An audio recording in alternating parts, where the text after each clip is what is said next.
studiyamızın qonağı həm söhbətimiz siyasi şərhçi Rəşad Bayramovdur və Rəşad bəy ilə danışacağıq. Rəşad bəy, xoş gördük sizi, xoş gəlmisiniz. Xoş gördük Nurhan xanım. Rəşad bəy, Pezeşkanın da bir açıqlaması var. İstəyirəm ki, ona diqqət yetirək. Daha sonra isə təhlillərimizə keçid edək. Pezeşkan etirazçıların qarşısı alına bilərdi deyir və nəyə görə deyir? Ona diqqət yetirək. İran prezidenti hakimiyyət orqanları əhalinin sosial-iqtisadi problemlərinə dərhal reaksiya versəydi, etirazların qarşısı alına bilərdi deyir. İnsanlar həddindən artıq tədbirlərə əl atmazdan əvvəl dövlət tacirlərin, bazar işçilərinin və digər sosial qrupların ehtiyaclarını ödəməli idi deyir. Pezeşkandan belə bir etirafları tez-tez görürük. Ümumiyyətlə, son dönəmlərdə gördük ki, Pezeşkan dialoq tərəfdarı idi, başa düşürük deyirdi etirazçıları. Nə düşünürsünüz? Hazırda etirazları da görsək, düzdür, bir ara hətta hakimiyyətə tərəfdar olanlar da miting oldu. Bunda hakimiyyət tərəfindən həyata keçirildiyi, planlandığı da deyildi. Siyasi şərhçilərimiz bu cür təhlil edirdi. İndi nə yerdədir bu etirazlar? Xarici müdaxilə ilə bağlı danışmazdan əvvəl etirazlarla əlaqədar danışaq deyirik. Çünki ölülərin sayının 3000-ə çatdığı iddiaları var. Kifayət qədər ciddi bir rəqəmdir. Hətta mən deyərdim ki, daha çoxdur və bu ayrı-ayrı media qurumlarında səslənən fərqli rəqəmlər olsa da, amma ümumilikdə götürdükdə rəqəmlərin sayının hətta 3000-dən çox olma ehtimalı da kifayət qədər yüksəkdir. Çünki həmin o kadrlara baxanda, o qətlə yetirilən insanların yerlərdə uzadılmasına baxanda doğrudan da böyük bir, belə deyək, insan ölümünə şahidlik edirik faktiki olaraq. Pezeşkan prinsip etibarilə hadisələr başlayan ilk gündən etibarən dediyini indi faktiki olaraq təkrar edib. Çünki o zaman da Xomeneyinin hadisələr Amerika və İsrail tərəfindən qızışdırılır və kənar müdaxilə hesabına baş verir kimi bəyanatının ardınca Pezeşkanın bir bəyanatı olmuşdu və bildirmişdi ki, əgər biz zamanında insanların problemlərini dinləyə bilsəydik, onların sosial rifahı istiqamətində addımlar ata bilsəydik, o zaman hər hansı bir kənar müdaxilə insanları küçələrə çıxmağa məcbur etməzdi. İndi də faktiki olaraq eyni, belə deyək, mövqedən çıxış eləyir. Təbii ki, biz İranın dini hakimiyyətin təmsilçiləri ilə seçilmiş şəxslərin bəyanatlarında müəyyən fikir ayrılıqlarına şahidlik eləyirik. Düzdür, bundan əvvəl Pezeşkiyan da Amerika, İsrail və digər qərb ölkələri tərəfindən prosesin, belə deyək, katalizator rolu oynadığını, insanların psixoloji mənada bu və ya digər media qurumlarının onların fəaliyyətinə təsir göstərdiyi kimi bəyanatlarla çıxış elədi. Amma ümumi mənzərə bundan ibarətdir ki, İranın daxilində baş verənlər, yəni sosial problemlər, iqtisadi problemlər və s. indiyə qədər tədricən yığılmış o insanlarda olan hisslərin birdən-birə partlamasına səbəb oldu.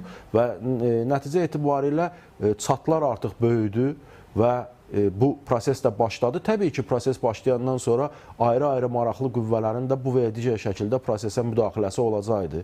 Bu, istənilən yerdə bu hadisələr baş verir. Çünki əgər məqsəd İranda vəziyyətin içəridə daha da gərginləşməsi, xalqla hakimiyyət arasında uçurumun dərinləşməsindən ibarətdirsə, təbii ki, burada müxtəlif xüsusi xidmət orqanlarının, o cümlədən də ayrı-ayrı qərb media qurumlarının da bu və digər şəkildə təbliğatı müəyyən rol oynayacaq. Bu təkcə İrana aid deyil ki, bundan qabaq Qazaxstanda bir yanacaq doldurma məntəqəsində baş verən hadisənin bütün Qazaxstanı necə bürüdüyünə də biz şahidlik etdik. Çünki maraqlı tərəflər varsa, təbii ki, baş verən prosesdən öz məqsədləri üçün də istifadə edirlər. Amma bu heç də o demək deyil ki, proses başlayanda elə xarici müdaxilə hesabına mütləq şəkildə baş verməlidir. İnsanlar yorulub, insanlar uzun illərdir verilən vədlərin yerinə yetirilmədiyini görür. İnsanlar konkret bir zümrənin, Sepah kimi, Bəsiz kimi əlində İran iqtisadiyyatının böyük bir qismini əlində saxlayan qüvvələrin, monopolist qüvvələrin necə varlandığını, necə harınlandığını görür və onun müqabilində də xalq günü-gündən iqtisadi cəhətdən zəifləyir, kasıblaşır və nəticə etibarilə bu partlayış da gözlənilən idi və baş verdi. İndi Amerika Birləşmiş Ştatlarının faktiki olaraq çağırışları və s.lərdə əslində bu mənada başa düşüləndir. Biz nəyə şahidlik etdik? Bundan bir neçə gün əvvəl belə bir məlumat yayılmışdı ki, Trumpla Rıza Pəhləvi arasında görüşün keçirilməsi planlaşdırılır. Amma Trump dedi ki, mən onu uğurlu şəxs hesab eləmirəm. Trump dedi ki, mən İran daxilində liderlərin, hansı liderlərin ortaya çıxacağını gözləyirəm kimi bir bəyanatla çıxış elədi. Amma onun ardınca nə baş verdi? Onun ardınca birdən-birə İran tərəfi danışıqlara hazır olduğunun mesajını verdi. Amerika Birləşmiş Ştatları tərəfi Steve Witkoffun bu proseslərdə danışıq aparması ehtimallarını irəli sürməyə başladı. İçəridən biri mi hazırlanır deyirsiniz? Yəni bu açıqlama ona mı işarə edir? Mən onu deyəcəyəm, amma burada vacib olan məqam nədir? İran tərəfi ilə Amerika tərəfinin bu bəyanatlarından sonra biz 2 gün ərzində İrandakı etirazlarda biraz səncimə hiss elədik. Və insanlar faktiki olaraq düşünməyə başladılar ki, Amerika artıq İran hakimiyyəti ilə bu və ya digər şəkildə nədəsə razılaşmaq mövqeyi ortaya qoyacaq və belə çıxır ki, biz sadəcə olaraq istifadə olunduq bu prosesdə. Ona görə də məhz bunu nəzərə alaraq Trump dünən axşam çağırışı etdi və bütün danışıqların dayandırıldığına dair bəyanatla da çıxış elədi və onun nəticəsi də bu günləri yenə də açıq-aşkar özünü göstərdi. Yəni daha çox bu dəfə xarici müdaxilə İran xalqını birləşdirmir, əksinə hakimiyyətə qarşı qaldırır. Təbii ki, mütləq şəkildə. Çünki 12 günlük müharibədə həm Amerika Birləşmiş Ştatları, həm İsrail o 12 günlük müharibə nəticəsində İranda kütlənin necə hakimiyyət ətrafında birləşdiyinə şahidlik etdi.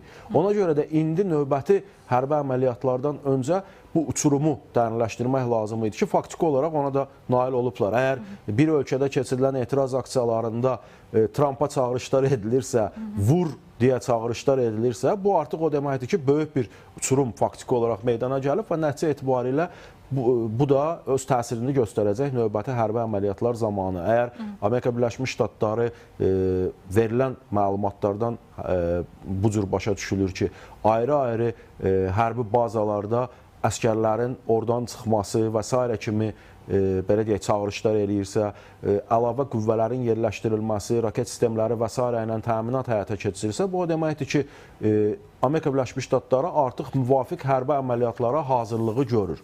İndi bu nə vaxt baş verəcək, bu gün mü baş verəcək, sabah mı baş verəcək, bu təbii ki, müəyyən o hazırlığın nəticəsindən asılı olacaq, amma faktiki olaraq hərbi əməliyyatlar bu gün üçün görünən odur ki, qaçılmazdır. Amerika Birləşmiş Ştatları tərəfinin daxildə kiməsə stavka etməsinə gəldikdə isə ABŞ təbii ki, bir axtarışdadır. Təbii ki, arxasınca böyük kütlələri apara biləcək şəxslərin axtarışındadır. Kənardan dünən bir məlumatda yayılmışdı. Steve Witkoffla hətta Rıza Pəhləvi arasında görüş də keçirilib. Yəni bu da bir ehtimaldır, bu görüş də bir ehtimaldır. Amma düşünmürəm ki, bu dəfə ABŞ belə bir səhv eləyib İranda Pəhləvi kimi birinə faktiki olaraq stavka etmiş olsun. Çünki keçmiş dövr var və keçmiş dövrdə bugün insanlarda həmin dövrlə bağlı nostalji hissləri ilə yaşamırlar İranda.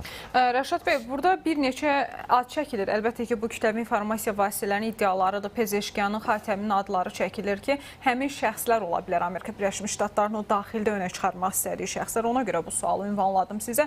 Yəni, daha da belə deyək, daha çox reformist qanadı nümayəndələrindən söhbət gedir. Realdırmı bunlar, həmin şəxslərin adının çəkilməsi?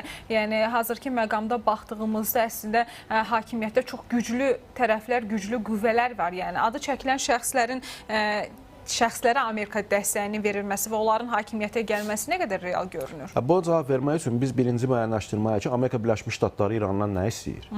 Amerika Birləşmiş Ştatları faktiki olaraq bəyan eləyir ki, mən İranda rejim dəyişikliyini istəmirəm. Mən sadəcə olaraq rejimin indiki rəhbərlərinin getməsini və onların yeniləri ilə əvəz olunmasını istəyirəm. Yəni bu faktiki nə deməkdir? Bu o deməkdir ki, Amerika Birləşmiş Ştatları İranın parçalanmasında maraqlı deyil və özünün idarə edə biləcəyi və yaxud da Qərblə yaxşı münasibətlər qura biləcəyi bir şəxsi görmək istəyir. Yəni bu şəxs Xatəmi də ola bilər, bu şəxs Pezeşkiyan da ola bilər. Hər ikisi islahatçı qanadın faktiki olaraq nümayəndələridir. Və yaxud da bu günləri tamamilə üzdə olmayan hər hansı bir başqa bir şəxs də ola bilər. Yəni bunu yetişdirib, gətirib orada oturtmaq Amerika Birləşmiş Ştatları kimi əlində kifayət qədər resursları olan bir ölkə üçün, o cümlədən də İsrail kimi İran daxilində ayrı-ayrı qruplarla müvafiq əlaqələr qurmuş bir ölkə üçün elə böyük bir belə yəni hakimiyyət dəyişəcəksə, rejim gedəcəksə, yenisinin əvəzlənməsi elə böyük bir problem yaratmayacaq. Bəs hücum olacaqmı? Və olacaqsa necə olacaq? Nə düşünürsünüz? Çünki maraqlı bir məsələ var. Bugün İran xəbərdarlıq elədi bazalarla bağlı qonşu dövlətlərə və anında məhz Amerikanın Qətərdəki Əl-Udeyd bazasının boşaldılması ilə bağlı sosial şəbəkələrdə müəyyən iddialar yayımlandı. Yenidən ağlımıza belə bir sual gəlir ki, danışılmış döyüşdənmi söhbət gedir? Yenə də pərdə arxasında bilmədiyimiz məqamlar mı var? Bu dəfə fərqli mi olacaq? Yoxsa elə həmişəki kimi mi olacaq? Nə düşünürsünüz? Bu dəfə məsələn keçən dəfəkindən fərqli olaraq ABŞ indidən əgər həqiqətən də müvafiq hərbi bazadan əsgərlərin çıxarılması ilə bağlı göstəriş verirsə, burada danışıqlardan söhbət getmir. Burada İrana zərbələrin endirilməsinə hazırlıqdan söhbət gedir və bunun nəticəsində İran tərəfinin hədəf ala biləcəyi yerlərdə Amerika əsgərlərinin qorunmasından söhbət gedir.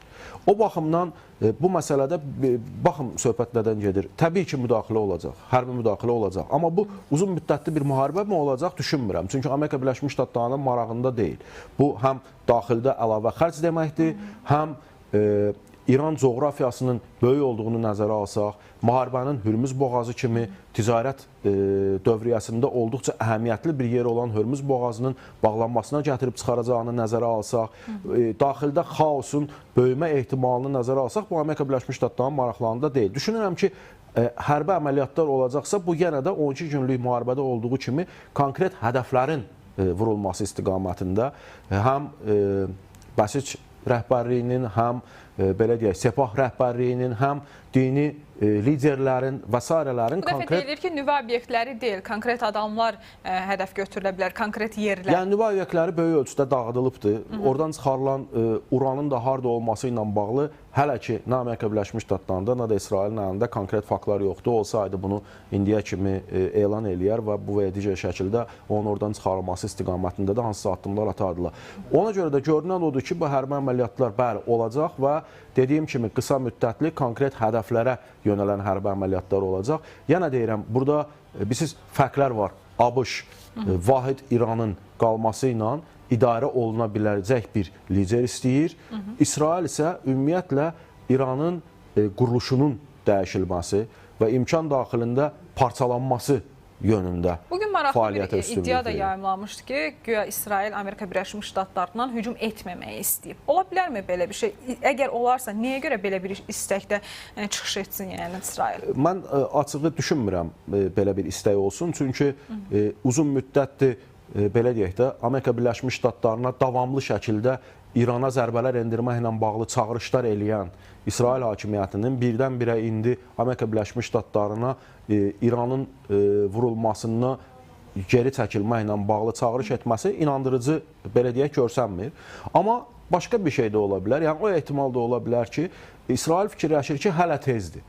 Yəni daxildə gərginliyi maksimum daha böyük həddə çatdırmaq, belə deyək, vətəndaş müharibəsini həddinə çatdıraraq sonraki mərhələdə zərbələrin endirilməsi. Çünki baxın, bayaqları bir süjet göstərdiniz və faktiki olaraq silah daşıyan maşınlara artıq hücumlar edilirsə, insanlar əllərinə silah götürməyə cəhd eləyirlərsə, bu təbii ki, özünü qorumaq instinktindən irəli gəlir. Yəni sən bir aksiyaya çıxmısan, qarşındakı polis qüvvəsi, qarşındakı hərbi qüvvə sənə atəş açırsa, özünü qorumaq məcburiyyətindəsən. O baxımdan insanların silahlanması da prinsipi etibarilə başa düşüləndir. Amma nə qədər daxildə çox adamın əlində silah olacaqsa, kənar müdaxilə zamanı həmin qüvvələrin də daxildə Sepaha, Bəsicə, digər qüvvələrə qarşı mübarizəyə qalxması təbii ki, daha tez effekt verəcək. O baxımdan o da ola bilər ki, müəyyən müddət ləncidilməsi və İran daxilində proseslərin ən pik həddə çatması gözləmək üçün İsrail belə bir çağırış eləsin. Amma prinsip etibarilə təbii ki, İsrail bu dəqiqə hamıdan çox İrana zərbələr endirilməsinin tərəfdarıdır. Ona görə də tamamilə ABŞ-a müraciət etmək ki, İrana bu və ya digər şəkildə hərbi müdaxilə edilməsin, bu inandırıcı deyil. Vaxtımız azdır Rəşad bəy. Belə bir ehtimallar səsləndirilir. İran rəsmilərinin də açıqlamaları var ki, daxildən muzlularla kömək edirlər etirazçılara və bizim əlimizdə sənədlər var deyə açıqlama vermişdilər İran rəsmiləri ki, bu İsrail Amerika Birləşmiş Ştatlarının göndərdiyi muzlulardır. Trump deyəndə ki, biz sizə kömək eləyəcək, kömək göndərəcək. Ola bilərmi bu muzluların sayı artırılsın və bu cür bir dəstək də göndərilsin yaxın zamanda? Düşünmürəm. bilmirəm açığı. Çünki İranın indiyə qədərki ritorikasının faktiki olaraq yenə də təkrar eləməklə məşğuldur. İçəridə nə baş verirsə, mütləq şəkildə xarici qüvvələrin üzərinə qoyulması tendensiyası davam etdirilir və açıq demək lazımdır ki, İran üstündə o kompleks yoxdur ki, İranda konkret bir neçə nəfəri saxlayıb, bunları muzlu olaraq elan eləyib, yerindəcə güllələsin və yaxud da edam eləsin. Yəni, o prinsip etibarilə elə bir kompleksləri də yoxdur. O baxımdan düşünmürəm ki, ABŞ dəstək yoldadır və yaxud da biz yanınızdayıq, dəstək olacaq deyəndə hansısa muzluları nəzərdə tutub. Əslində, indi görsənən ondan ibarətdir ki, bu günləri aktiv şəkildə İraq Şiə milisi də proseslərə bu və ya digər şəkildə cəlb olunur. Eləcə də Hizbullahın ayrı-ayrı qrupları İran ərazisinə yeridilməsi ilə bağlı informasiyaları var ki, çünki İran hakimiyyəti, dini hakimiyyət bu və ya digər şəkildə hərbi strukturların insanların tərəfinə keçmə ehtimalını da nəzərə alaraq xarici qüvvələri cəlb etmək yolu ilə, yəni nəyin bahasına olursa olsun, nə qədər insan ölümü olursa olsun, onun hesabına ixtişaşları yatırmaq istəyir. Çox sağ olun Rəşad bəy, təşəkkür edirik. Dəvətimizi qəbul edirik.